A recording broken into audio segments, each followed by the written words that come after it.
Hello, everyone, and welcome to the Pinstriped Prospects Podcast presented by Velocity 5 Sports Restaurant and Bar. My name is Tommy Romanelli, and I will be your host for episode 43 of our podcast. Unfortunately, our usual host, Rob Terranova, could not make it tonight, but we do look forward to having him back next week. But baseball is finally back, and I'm sure I speak for everyone when I say that we could not be happier. With the start of spring training, of course, brings a ton of new topics, so we're going to dive right in. And of course, we're just going to tear up the script today because about an hour or so ago of this recording, the Yankees made a big splash. We have some breaking news, and we will get to that in a second. However, I do want to introduce our panel. We have a great collection of guys tonight. I'm going to start it off with a series regular. We have our Charleston River Dogs reporter, one of the best in the business, Joseph Dixon. How you doing tonight, Joe? So far, so good, Tommy. Looking forward to tonight's podcast and the new developments. So this will be an interesting podcast this week. Absolutely, it's going to be a lot of fun. And next, we have a gentleman who has started to become a regular of recent weeks. We have Paul Pegnato III. How you doing, Paul? Doing great down here in sunny Tampa, Florida. Looking ready for spring training to begin, and excited to be on the podcast. As always, thanks for having me. Looking forward to it, and please do not rub in sunny Tampa, Florida right now to all of us upper Northeast people here. And finally, a man that needs no introduction, our own Trenton Thunder beat writer, Matt Cardos. Matt, what is up? Oh, how you doing tonight, Tommy? Can't complain too much about the Northeast weather, considering we had a 70-degree day today. I think the people in Tampa might be a little envious, considering it was about 90 today. I'd take the 70 over the 90 any day. So Tampa's not doing too much better than we are up here. But yeah, considering the trade that just went down a little while ago, I think it took everybody by surprise. So I'm looking forward to getting your guys' thoughts on it and just kind of breaking that down. Yeah, absolutely. And we're going to get right to it because there's a lot to talk about tonight. So without further ado, we're going to start here and talk about the Yankees acquired infielder Brandon Drury in a 3-team trade, which included the Diamondbacks and the Rays. The Yankees get Drury, and the Yankees sent Taylor Widener to the Diamondbacks, and the Diamondbacks also acquired Steven Souza from the Rays. And the Rays get Nick Solak from the Yankees, a second base prospect in their system. To give you a little background on Drury, last year he hit .267. He had 13 home runs, 63 RBIs, and he's a right-handed hitter, and he can play multiple spots in the diamond. Last year he played 136 games at second base, in his career, 136 games at second base, which has been the most. He also played 41 games at third base in his career, 1 at shortstop, 62 in left field, 32 games in right field, and he also has 1 career game at first base. And also, he isn't a free agent until 2020. So again, kind of shocking news here, but I'm going to toss it to Joe first. What was your reaction? I was very shocked by this one. Didn't really see it coming, although Joel Sherman did kind of foresee it in his article just recently. But with dealing away Nick Solak and Taylor Widener also, that was a big part of that trade as well. It just caught me off guard because I thought the Yankees would kind of settle in, see what they had with Gleyber Torres and of course Andujar at third, Miguel Andujar, and see where they would go from there before making a deal like this. But I mean, overall, I think the key part of this trade was the control for Drury. The Yankees will have him under control for a couple more years, even after this year. So it's a good move from Cashman. He's pulled off trades like this. Didi Gregorius jumps to mind. Aaron Hicks, guys that you maybe didn't have on the radar, but they have a lot of ceilings. So we'll see where this takes us into spring training here. Well, I'm glad that you mentioned Didi, Joe, because that was the first thought that jumped to my mind. Was this seems like this similar trade to Didi Gregorius, and what reminded me of that trade was, I mean, besides the fact that it was a 3-team trade just like Didi's was, Didi was a prospect who was highly rated in defense. His bat was not so much highly ranked, but always had a lot of upside as a prospect. The Yankees liked what they saw. They had some guys interested in Didi from the Arizona system, so it was something that they felt they could turn Didi around, and they did. Do you like that comparison? I mean, I know they're two different players, but do you think that maybe the Yankees saw something similar to what Didi did? Oh, absolutely. Yeah. To me, this kind of smacks of that DD Gregorius trade because, again, when that trade first happened, I was surprised by that one as well, and didn't realize his upside. So the Yankees have spent a lot of money into analytics and a lot of money into scouting, and this would kind of showcase those departments because with Drury, he fits that mold like Gregorius did back when they first got him. So I can't wait to see how he performs in spring training and see where he ends up for this year. Yeah, it definitely adds a different dynamic to spring training now. So now I want to bring it over to Matt Cardos. First, I want to know, what was your reaction to this? I think very similar to Joe. I thought the Yankees, as kind of position players have reported now at this point, and camp's kind of in full swing, getting ready for the spring training opener here in a couple of days. It seemed like they were kind of going to roll with what they had in camp already and give Andahar a shot to win that job at third and see where the chips may fall at second, whether it be Wade or Gleyber Torres, depending on how he's recovered from surgery, or one of the in-house guys. It looked like they were going to kind of turn it over to them.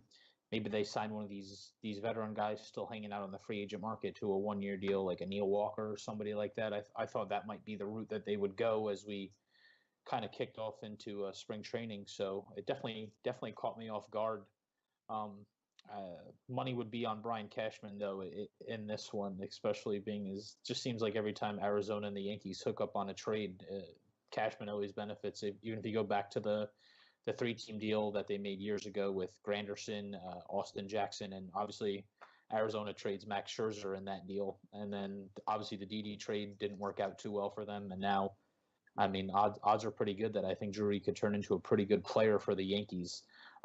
Like we talked about and Joe alluded to, he's very versatile, super young, costs nothing, which helps in the goal of staying under the luxury tax. He's not even arbitration eligible till next season.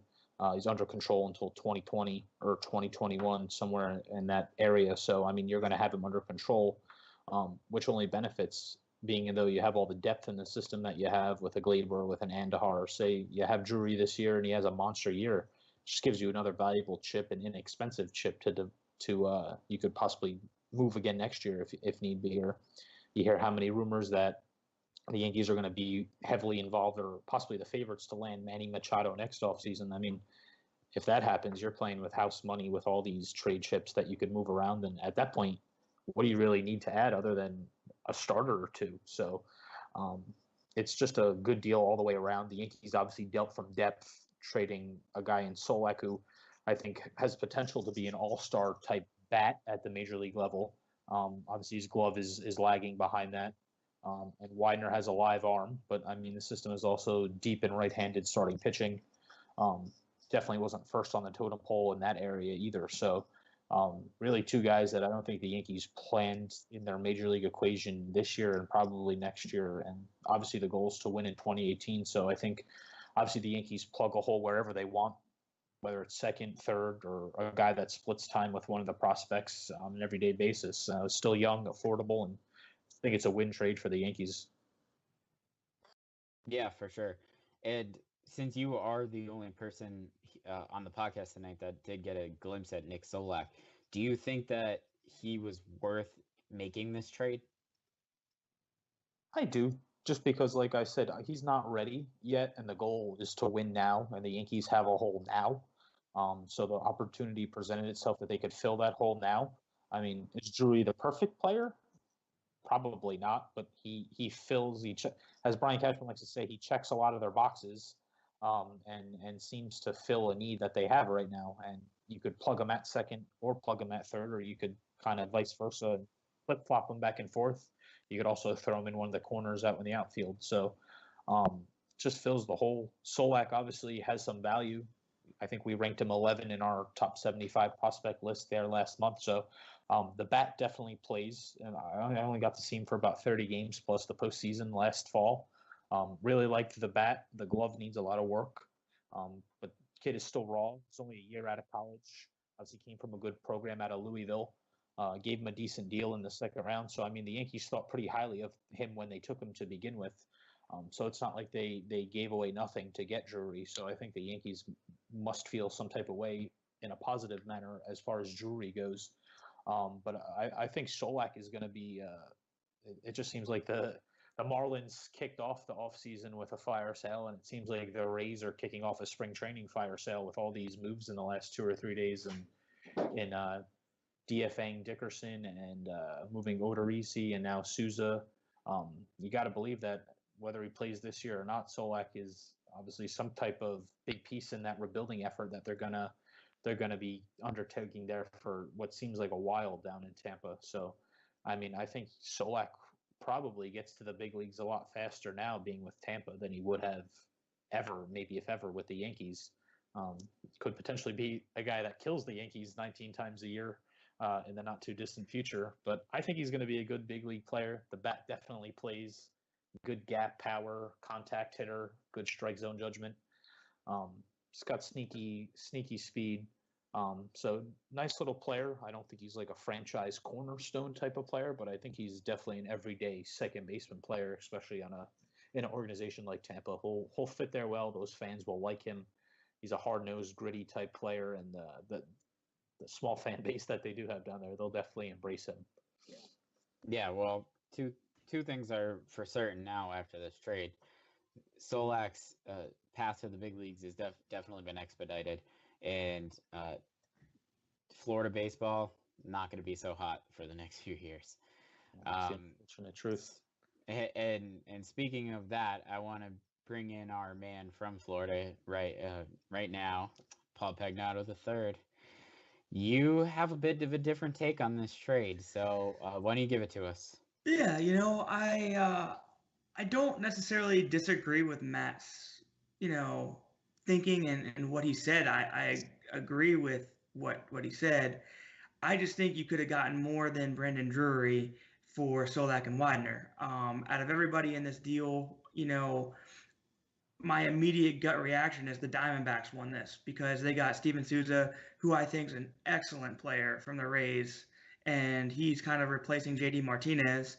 And they got Taylor Widener, who has the higher upside of the Solak and Widener duo. The Yankees got a 13th round pick from Atlanta. And back in 2010, he was selected for 104th overall. He's got tons of team control. That's, I think, his biggest asset. As Matt hinted, not till 2022 he's a free agent and he's not arbitration eligible until next season. The data just doesn't really line up to me analytically wise. His exit velo is 88.04 miles per hour. That's just slightly higher than the MLB average of 87.27 miles per hour. He doesn't steal bases. He does get on base, and he does hit. So he's gotten on base at a 319 clip and a 271 career batting average. He does have some power, and that will play up at Yankee Stadium. He hit 13 bombs last season, and that's after hitting a career-high 16 round trippers in 2016. For me, I'm a defensive guy, and I've made that very clear in this podcast. He's terrible defensively, as far as metrics go. He's got a career negative 3.5 UZR at third base, and I believe he only played a handful of games there last year, if that. And then he has a negative 2.2 UZR at second base. He had a 1.2 WAR last season and a career 0.6 WAR, which means as he was a rookie and in a sophomore season in a role player spot, he actually had negative value. So that is very concerning to me as well. So I don't love the trade. I trust in Brian Cashman. I think he's one of the best baseball minds the best baseball mind I've ever been around and had a chance to see work. And I think he's the best baseball mind in all the majors. So I trust him. And like I said, I don't disagree with what Matt and Joe said. I'm just not in love with the deal.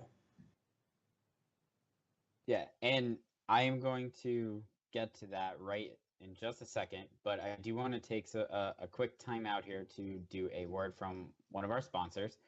So, attention cancer victims. If you or a loved one lived, worked, or visited Lower Manhattan in the months after the 9/11 attacks and have been diagnosed with cancer, federal benefits and health care may be available. Attorney Eddie Markowitz has helped many families recover substantial benefits from the September 11th Victims Compensation Fund. The James Zadroga Health and Compensation Act has been extended, but time is limited. Attorney Markowitz is proud to serve as counsel to the Zadroga family. Let him help you too. These benefits are not just for rescue workers, but to anyone who qualifies. The fund covers many cancers, including prostate, skin, lung, and breast. Please call 1-833-LAW-4040. That's 1-833-LAW-4040 to see if you qualify. Okay, so now I'm going to bring it back in to address some of the things that you just said, Paul. I'm on the other side of this trade. I really do like the trade, and a few reasons are, one, he really does have a nice ceiling. It's not like you're trading for, Danny Espinosa, who you also have on the team. But the thing is, Widener and Solak were so buried down the system in terms of depth. I think that it's a small price to pay for a guy who already has big league experience. He's 25 years old. You could control him for a few years. The ceiling is good, and he's versatile. So I just think that this is a move that the Yankees were able to make, and it's a move that doesn't strap them financially, as well as one that could end up being, at the very minimum, a valuable bench player for them to fill roles in however they may need it this year. So from my standpoint, I feel like the Yankees could, with their coaching staff, might be able to groom him to be better and, maybe talk up the advanced metrics. And Tommy, just to kind of build off that, I just wanted to hit on this one point. I think if you look at what Nick Solak is right now, I think he's 23. He's played 30 games in Double-A. Drury just turned 25. So even in 2 years, is Nick Solak better than Brandon Drury now? I mean, maybe he's a 300 hitter. Drury's 270, 280 maybe in his best year, but is Nick Solak going to hit 15, 16 home runs a year? Is he going to drive in 70 or 80? I mean, maybe. Maybe at best he is what Drury already is. So I think he could be a little bit better, but I think finding out 2 years later is the price you pay. So you trade that guy now, maybe he turns out to be Drury, maybe he's a little bit better than Drury. So I just think, kind of bouncing off what Paul said, maybe you could have gotten more from him, but I don't know what the market maybe was for Solak. I don't know how many teams that Cashman pitched Solak to. Maybe the scouts really liked Drury. Maybe there's something that Cashman sees in him that nobody else sees. It's really hard to say. Like I said, I think I've gotten to the point now where I kind of just give him the benefit of the doubt in every move that he makes and kind of just see how it plays out from there. But I like the bat of Solak. I don't think he's like a cornerstone piece. I think he's kind of a Brandon Drury type player when he maxes out. Yeah, that's honestly that is a really good point. Paul, what else do you have to add to that? Well, my thing is, if I understand you're going for it, and I understand your guys' points, and that's what I'm, admitting that I agree with what you're saying, and I don't think you're wrong. But the only point that Matt hit home on was you could have just gotten more. I mean, you're talking a possibility, if it's a stretch of 2 top 15 guys in one of the best systems in all of baseball, and you got a potential backup role player for that. I think, potentially a Widener could have been the guy that you're like, you know what, we'll give you Clint Frazier and Miguel Andujar and, okay, we'll throw in a Widener and you get a, just hypothetical, a Fulmer or something like that. I think it could have been a segue into a much, much bigger and better deal. But like I said, I don't know the market. I'm not, in the weeds every day. I don't know what their value is on the market. So just, it could be me being a homer, and I don't deny that sometimes I am. But I really believe in Widener, and I think he's the guy that I'm more focused on than Solak. I think Solak is going to be like what you guys said, a Brandon Drury type player. And would you rather have that now when you're trying to win a World Series? 110%. That's why you play the game. That's why you win and you make these deals. I just said on last week's podcast, I said you would never even consider putting Gleyber Torres, sorry, in the minor leagues for 17 days until you get that extra year of service time because you're the New York Yankees and you play to win. And Brian Cashman actually came out and echoed the sentiments. And I'm glad he did. I can find that quote. I actually took a screenshot of it in my phone. I was pretty fired up by that, but not getting too far off base. I get why you make this move, and it does make sense. I just, could you have gotten more? Could you have gotten a Josh Harrison? I don't know. What else would you have had to add to get a Josh Harrison? I'd rather have a guy like that. Oh, fair point. Yeah, no, I think that is, definitely a good point. The only thing is I do think it would take a decent amount more to get a guy like Josh Harrison. But the other thing you have to remember is it's not, I bet this move wasn't so much about even Drury himself as it was what he is going to cost this year, which is practically nothing. So this was a move that you can make getting a couple guys that probably will never get to see the Yankees roster.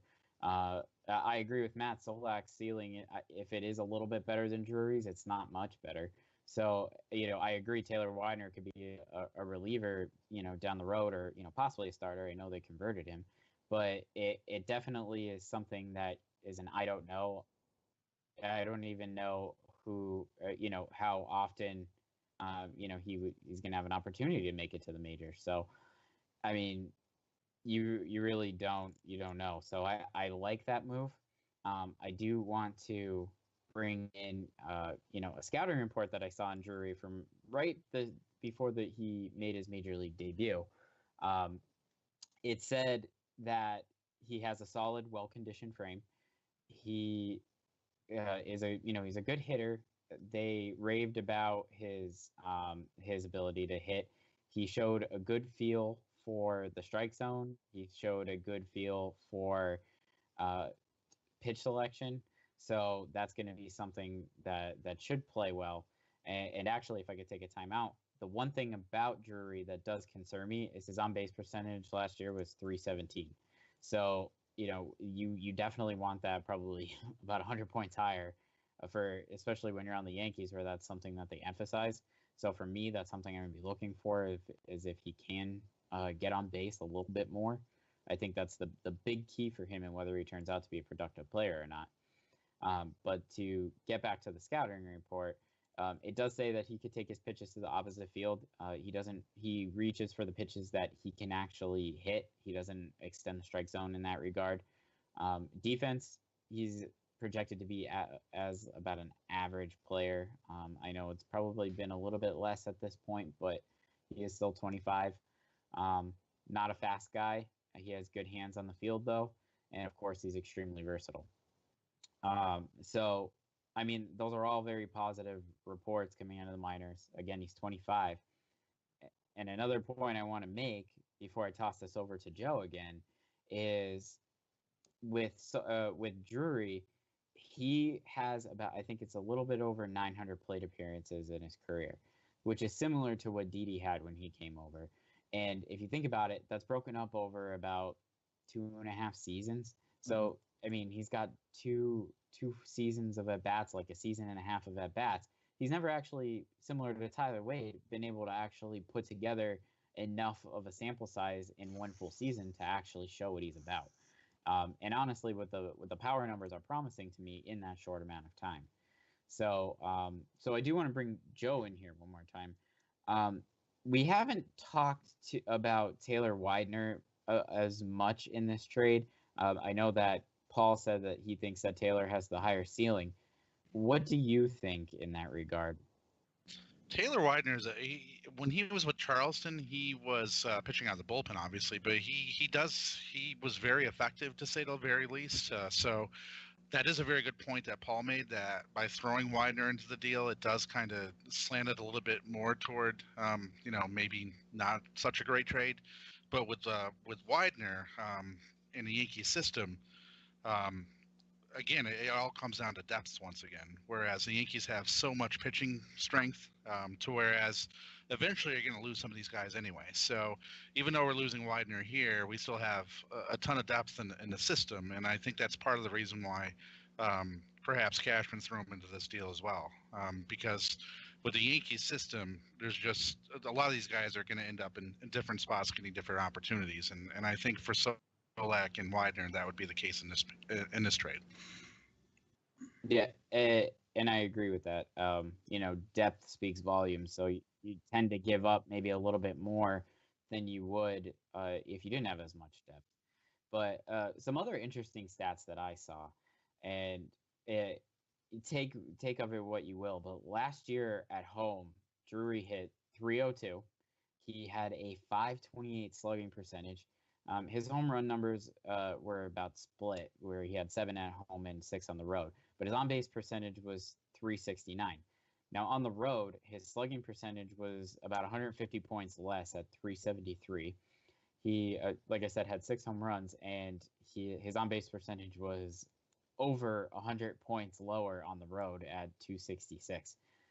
Are those numbers concerning to any of you? Matt, I'll start that with you. I mean, I think it's something you definitely pay attention to. But like you kind of said, it's really his. I mean, he was up 2015 for a short time. 2016 got some at-bats, but it's still such a small sample size on him to know if that's like kind of what he is. Is this a guy that can only hit in his home ballpark and it's kind of a product of just wherever he plays? I mean, I think the jury is still out on that. It's something I would definitely be slightly concerned about. But I just feel like you haven't seen enough of him to know really what he is yet. I think you've seen enough promise from him to kind of roll the dice and hope he turns out to what you think he is. Still only 25. I think last year was his first predominantly full season where they actually gave him an opportunity to play every single day. And I mean, 13 home runs and 60-something RBIs, and the average that he put up wasn't horrible for a kid that's playing 24 in his first full year in the big leagues. There's guys in AAA who are 25, 26 who haven't even gotten to the bigs yet. So, I mean, you're putting those numbers up in a tough division in the NL West with a lot of good pitching. I definitely would pay attention to it, but not ready to kind of anchor everything to that and say this is a guy that could only play in one ballpark and can't really play anywhere else around the league, especially coming to Yankee Stadium now. Going from that ballpark in Arizona to Yankee Stadium, I think that could only help him, if anything. Yeah, definitely. And I think it's probably has a lot to do with him being young and not being as averse to traveling far distance like that. I mean, there's a lot of factors that could go into numbers like that. But again, as you said, it's a small sample size.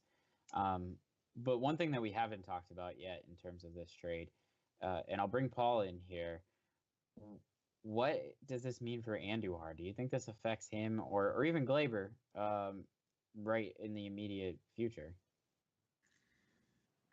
I believe the best man is going to win the job, and I believe that wholeheartedly. I don't care if you're Cashman and you're gonna have to swallow the pill that you gave up Widener and Solak if one of them turns out to be pretty decent, and you have a bench guy in Drury. I mean, Torres, I think, is going to be. I've made it very, very clear that I love Gleiber. You know, I think he's going to be a multiple-time All-Star, and I like to see him right away. If he's healthy, and I think he is. From everything that I've heard, and I hopefully look forward to seeing on Friday when I go to the game. Um, but I mean, as far as Andujar, you know, it's one of those things where I've been concerned about his defense. That's been my knock against him all along, and I have seen him improve. I don't think he's there yet. I think everybody that's watched him doesn't think he's a finished product defensively, and you're not going to need to really hit, in my opinion, with the lineup that we have. You have Stanton, you have Judge, you have Bird, you have Gregorius, you have Gardner, you have Hicks, you have Sanchez. 1 through 7, and Sanchez. I thought I said Sanchez. So 1 through 7, I mean, you're solid. And to me, like I said, I'm a defensive guy. I think you're gonna have to pick it. And I believe the best guy that can play third base and the best guy that can play second base and have strong defense in the infield should win the job, because they're not going to have to carry a lineup. They're not going to be expected to do, the things that, one third baseman on a team would usually have to do. Examples, Manny Machado last year. Obviously, this year he's playing shortstop. He was expected to carry that lineup. Evan Longoria was expected to carry the Rays lineup. We're in a fortunate situation where we have the pieces already in place, and we don't need to rely on these guys' bats. I think they're going to hit regardless. Drury, I think he's going to hit. I'm not really concerned about that. I'm worried about his defense. And, that's my same concern about Andujar. I would say if I had to pick today, I would probably feel more comfortable starting Drury at third with Gleiber at second, and Didi at short, and Bird at first. Just because I think that's the best lineup that we're going to have out there offensively and probably defensively right now. Yeah, and first, I just want to take a moment to address the Pinstriped Prospects fans out there. I assure you, we will get Paul to say Gleyber Torres' name right eventually. We're working on it, especially considering we have the Gleyber Torres guru here in Matt Cardo and his so eloquent Twitter rants. So we will get that, but I'm sorry. No, it's quite all right. I'll give you one more week. One more week. Then we're gonna put up a pronunciation guide graphic. That actually might be helpful. But I just to kind of jump in though off of what Paul was just saying.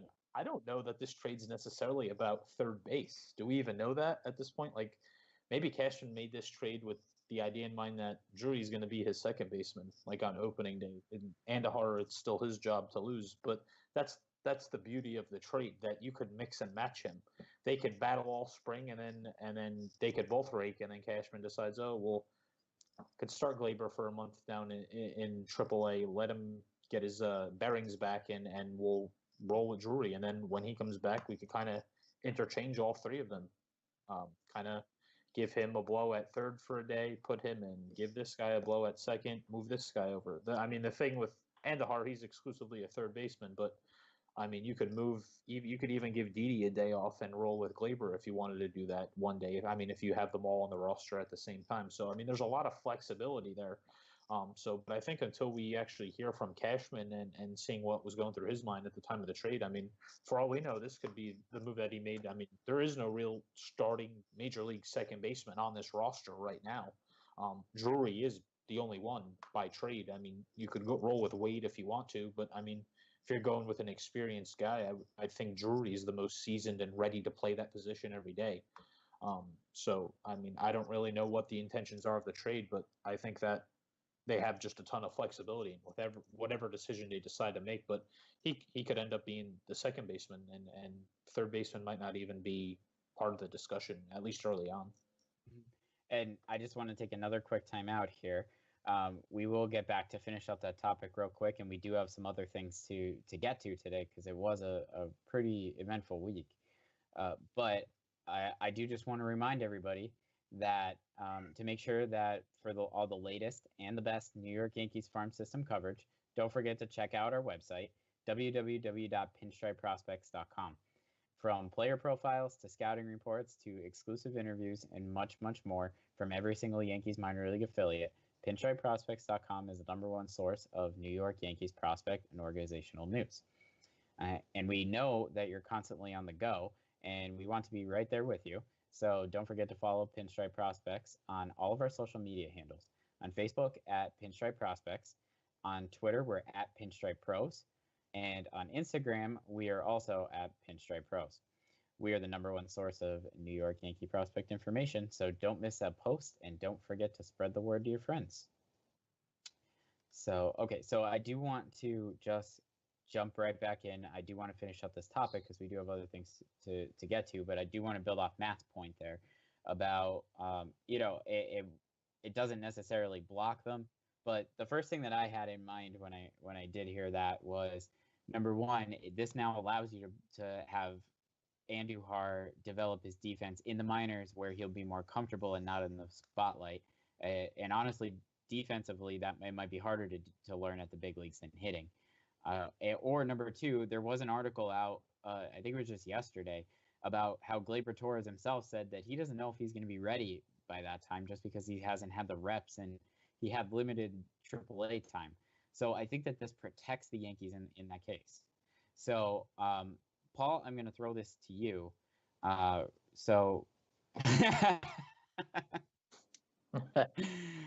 that, please. Say it. Gleyber. Hey! All right. So now we're good. So one final thought. Paul, since we've got you up on the screen right now. Yep. Give me your second and third base projection for opening day.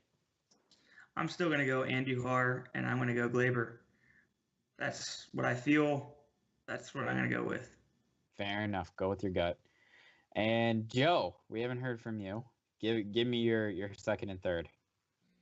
Well, I think Drury will end up at second, and then Andujar at third still. Again, I think part of this also goes back to what we discussed a couple of weeks ago and the control as far as Gleyber goes, where if we hold him off, or if the Yankees hold him off, they'll be able to control him for another year down the road. So I think the Yankees are still going to go down that road and use Drury. And then if Gleyber is ready a month or 2 months in the season, then they'll bring him in at that point in time. Good point. And Matt, finally, second, third. I'm in the same boat as Joe. I think Drury rolls at second, and I think Andujar is third base on opening day. I will say I wouldn't be shocked if Drury ends up being the third baseman to start, and Tyler Wade is the second baseman on opening day. That wouldn't shock me either. A little bit of a dark horse for you. You stole the words right out of my mouth because my predictions are Drury at third and Tyler Wade at second, and I actually feel very confident about that because I just like Tyler Wade's defense, and I think that he can hit. I really liked what I saw him here in AAA, so I really just feel like he's going to win the second base job, and I think that they want Andujar to hone his defense in AAA. So I think that it's going to be Drury and Tyler Wade in the infield. So other things did happen this week, so we are going to get to those. Most notably, and there's not too much to dwell on with this, but another player that was expected to be in the mix for second base that we didn't even mention throughout that entire time was Thairo Estrada. And it was reported that when he was in Venezuela, he was shot in the hip. now he was it was an attempted robbery by, from what I understand, some kids, and the bullet is still in his hip. But from everything that I've heard so far, he's expected to be okay for the season.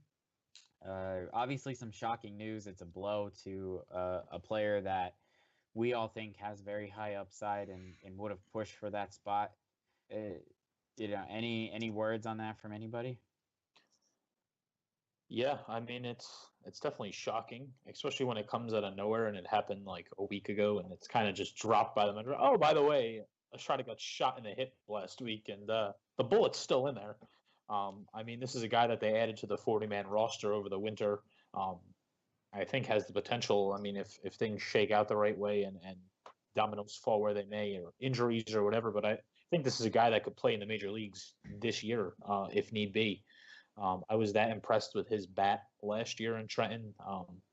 Super reliable contact hitter. Played, I think he missed 3 or 4 games last year. Pretty much played all year. Was super healthy, which is the ironic part of this. That guy's pretty much been healthy his whole career and gets shot in the hip, and now, I mean, like you said, what you hear, he should be healthy and okay to play most of the season.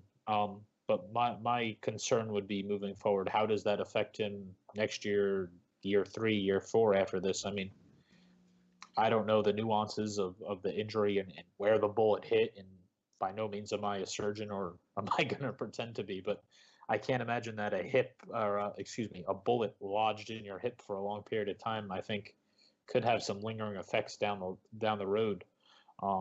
So I don't think it's great news by any stretch, and it's just a nice guy. I mean, super humble, hardworking young guy. You don't really hear him talk. He's not a very vocal guy. He just goes out there and does his job every single day, which makes it all the more sad that an innocent guy like that kind of just going about his business. Not flashy. He doesn't wear expensive watches and clothes. I mean, probably didn't even look like a guy that was in his stature coming from the Yankees organization, walking the streets. I don't know how you'd pick out a prospect just walking the streets of Venezuela, but just a real unfortunate situation for Tyro and for the organization, because they do have a lot of high hopes from him. But I wouldn't be too concerned right now. My concerns would be in the years moving forward. How does that affect him? Yeah, just to throw something out there, Tommy. He is working upper body, and he should be on the exercise bicycle next week, so it shouldn't hamper him too much this year. But yeah, Matt has a good point about long term. You never know with the bullets still floating around in there what's gonna happen down the road. Yeah, it's definitely a tough blow there, but we all for certain, wish him a speedy recovery, and it'll be something to watch and just see how he recovers from that. And I do know somebody who's from the Dominican Republic, and those smaller countries like that, even for the minor league baseball players, they just know who they are. They're all superstars over there already, just because they made it over here. So I'm sure that some people, or a lot of people, know Thairo Estrada's name over there at this point. At least if it's anything like the DR, like the person I know has told me. But again, we all wish Thairo a speedy recovery and hope that works out for him. In other Yankee news this week, they did name a familiar name, Miguel Cairo, the MiLB infield coordinator. Cairo, of course, was a former Yankee. He played 17 MLB seasons and played for 12 teams, including the Mets and the Yankees.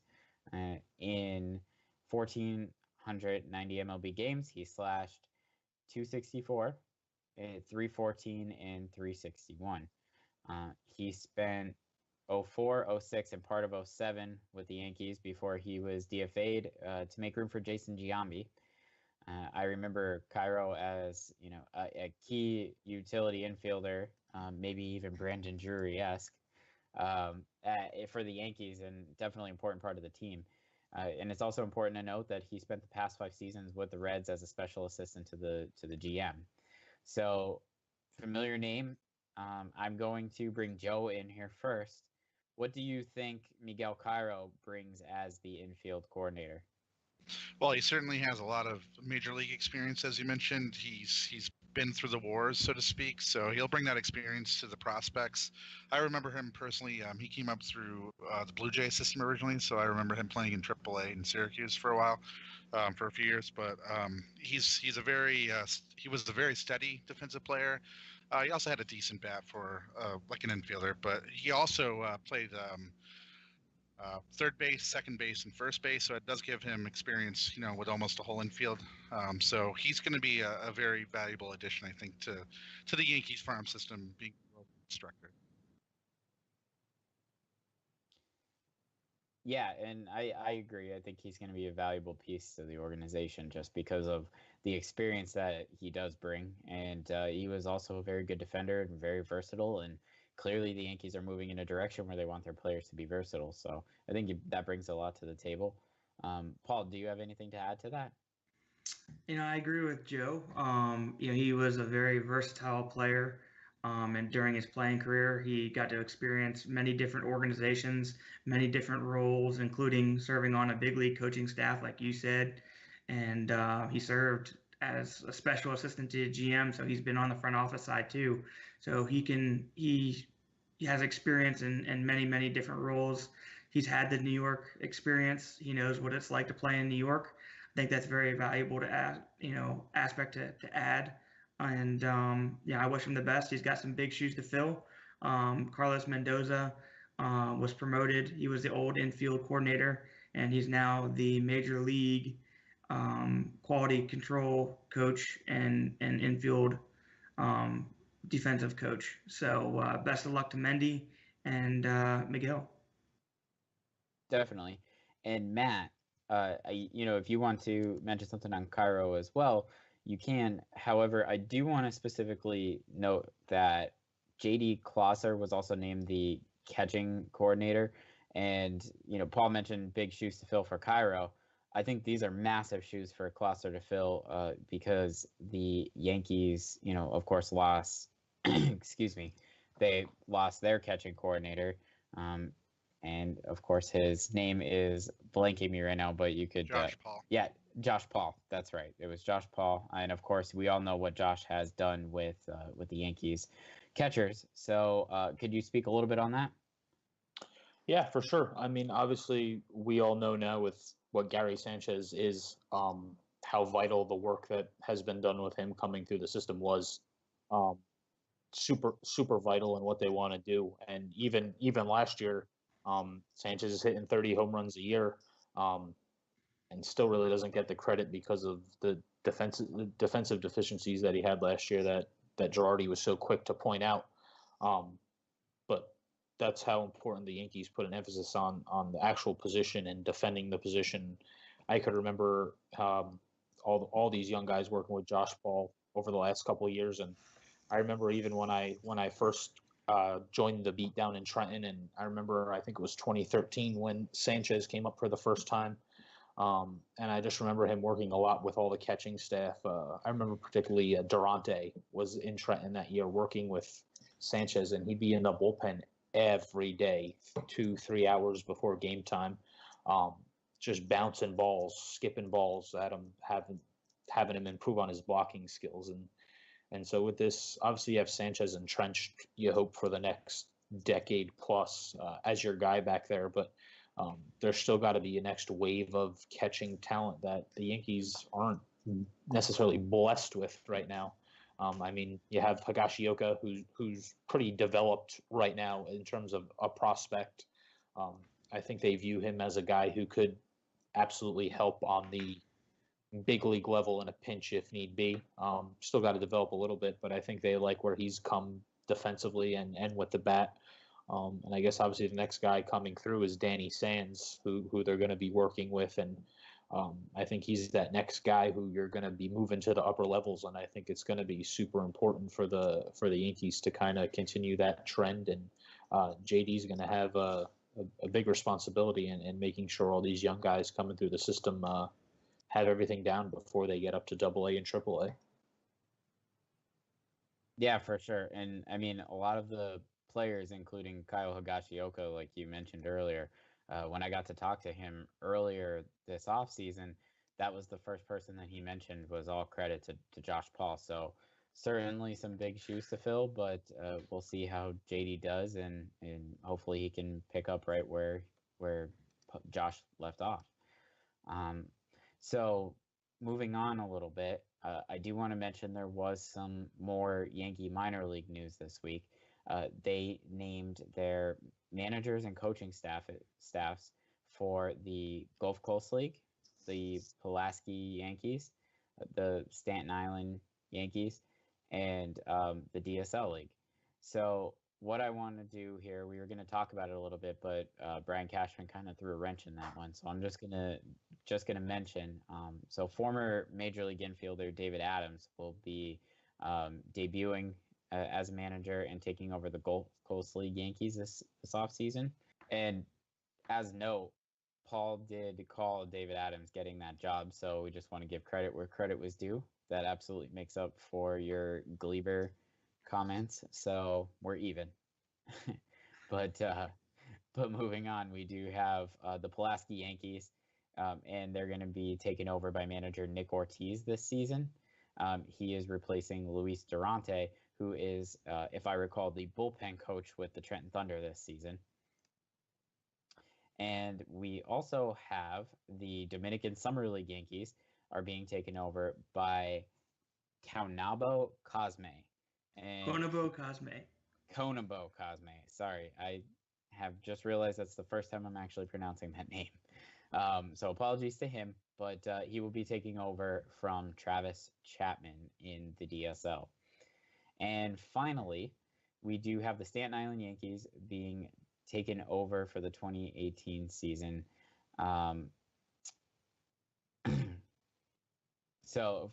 For Lino Diaz.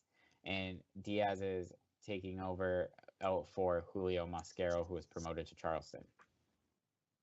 Okay, so moving on from that, there was MLB news this week as well.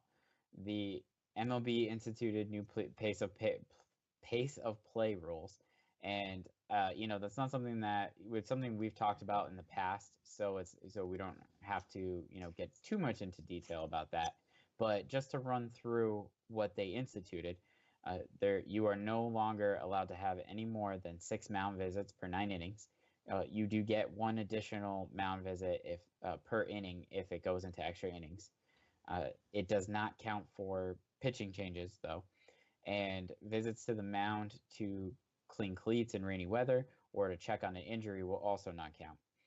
Any mound visits after offensive substitutions will also not count. So if a pinch hitter is announced, you're allowed to go to the mound and talk. Normal communications between players is allowed as long as neither player or pitcher has to relocate. If a team is out of mound visits, then they could be permitted an additional visit after a cross-up at the umpire's discretion. Also, the umpires will now signal a final pitch at the 25-second mark between inning clocks. So right now, during a normal game, the between innings clocks are at 2 minutes 5 seconds. If it's a nationally televised game, it's 2 minutes 55 seconds. So 25 seconds prior to that, the umpire will signal a final pitch. So Paul, we'll go to you first. Do you feel like this is enough? I do. I feel like this is enough right now, especially due to the sensitivity of the labor relations with the free agent market going on and the hypersensitivity of the players. I believe this is enough to get the job done without implementing the pitch clock, what they wanted to do, what Rob Manfred wanted to do. And I believe it's not too drastic. So, yes, I believe this is enough for this year. Joe, anything to add to that? No, I think Paul hit all the points on the head here because with the whole labor situation, with the free agent market being slow and sort of the kind of division that's been building between the players and the owners, I think for now this is enough. To me, I mean, with the between inning clock and the pitch clocks that we've seen in the minors, it really hasn't affected play. So I think the players might be making a bigger deal out of it than they kind of have to. But I mean, for now, this is a good start in the right direction, and hopefully some of the other issues, regarding the slow agent market, can be cleared up and before they kind of move forward some other measures.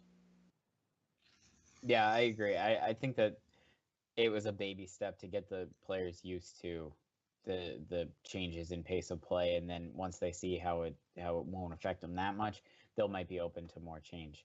So I think that it'll be fun to watch this year and see how it affects it. But I do want to just wrap everything up here with some other major league news that broke this week, that Jake Odorizzi was traded from the Rays to the Twins. And just I want to relate this to, how this affects the Yankees. Matt, do you think that this affects the starting pitching market and what is available to the Yankees now that Odorizzi has been traded? No, I don't think it has all that much of effect on it. I mean, you've heard his name floated around a little bit all offseason as a potential rumor or potential trade target for a lot of different guys. Obviously, it falls after pitchers and catchers report, which is a little late. But I think the Yankees, I mean, I say that, and as they made a trade today that I thought they were ready to roll within the infield, but I think the Yankees are ready to roll with what they have in the rotation as it currently stands. That's not to say we won't wake up tomorrow and something unexpected happens or a signing that really hasn't been floated out there happens, but I don't think that move is going to cause Cashman to go one way or the other. I mean, if the market comes to him and something makes sense for the Yankees, I think they'd do it. But I don't think there's like a trade that they have on the front burner that they're about to pull the trigger on, or I don't think there's a guy that on the free agent market. I don't think they're going to just for sake going to sign like a Jake Arrieta or something like that at this stage in the game. If anything, maybe they sign a veteran or something like that. But I just don't think it's a priority for them right now based on where they're at and where we're at here in camp. So if the market came to them, I think they'd jump on something if it helped them. But I don't think the trade, let's face it, Tampa's not going to be a factor in this division. So you're not going to have a knee-jerk reaction in that respect as far as what they do. Twins get obviously a little bit better. There's some competition. I mean, you're obviously played them in the wild card game last year, but I don't think it directly reflects anything that they're going to do. Well, related to the starting pitching market, Joe, do you think that the Yankees, now that they made this move for Drury, show that they're maybe a little bit less ready to roll the dice on some of their weaker positions at the moment, even though they could turn into strengths? And maybe this trade today signals that they're probably going to go out and get another starting pitcher? To me, I think they're going to stand pat still. I don't see like a big move coming like Matt as well. Doesn't see it coming. With the Yankees too, to me, they already have a pretty solid starting rotation. And also, as the year goes on, it's not to say like a month or two in that they can't go out and look at the free or look at the trade market and see what teams have, a starter they might be shopping around as, they either aren't going to re-sign them or, like Tampa and Florida or Miami, sorry, teams like that who are seemingly in a rebuild. You never know when those teams are going to make pitchers available as well. So I think the Yankees are going to hold still right now at the moment on the market, and then kind of go with get a look at their younger arms as well in camp, and kind of gauge after spring training what they need. And if they need to make a move a month or two in, then that's the way they'll go. And Paul, do you have anything to add to that? I think Matt and Joe both said it perfectly. I don't think, to answer your question, not at all does this affect the Yankees market for a starting pitching search. Without ripping the Rays organization too much, especially being in Tampa, their MO seems lately to be a bit too trade aggressive just to get a deal done and not getting market value dating back to the David Price trade. So, there, I said it. Yeah, well, I actually think that the Brandon Drury trade will signal the Yankees going after a starting pitcher of some sort. Just because I think, even though I'm a believer in Jordan Montgomery, that I think they would prefer him to be at AAA to start the year as some depth, because I think that if they had an injury to one of those people in the rotation, they're not comfortable starting anybody else at this point, especially if it's a long-term injury. So I actually do see them scooping up at least one more starting pitcher. I'm just not sure what type of caliber that player is going to be. But that being said, like I said in the beginning of the podcast, this was a very tight show. So we are all out of time for this week for the 43rd edition of the Pinstriped Prospects Podcast, presented by Velocity 5 Sports Restaurant and Bar. Don't forget to check out our website, www.pinstripeprospects.com, for all of the latest news on the Yankees farm system. Follow us on our social media pages for the on-the-go updates. Our Facebook page, which is Pinstripe Prospects, and on our Twitter and Instagram page, we are at Pinstripe Pros. You can now also check us out on YouTube to catch videos of many of the Yankees' top prospects. If you're enjoying our podcast, please subscribe to the Pinstripe Prospects Podcast on SoundCloud. We also ask if you feel like we're doing a great job, and we are. You give us that 5-star rating on the Apple Store or the Google Play app. If you have any questions or suggestions for the content for the podcast, feel free to reach out to us. You can reach out to our managing partner, Robert Pimsner, at rob@pinstripeprospects.com.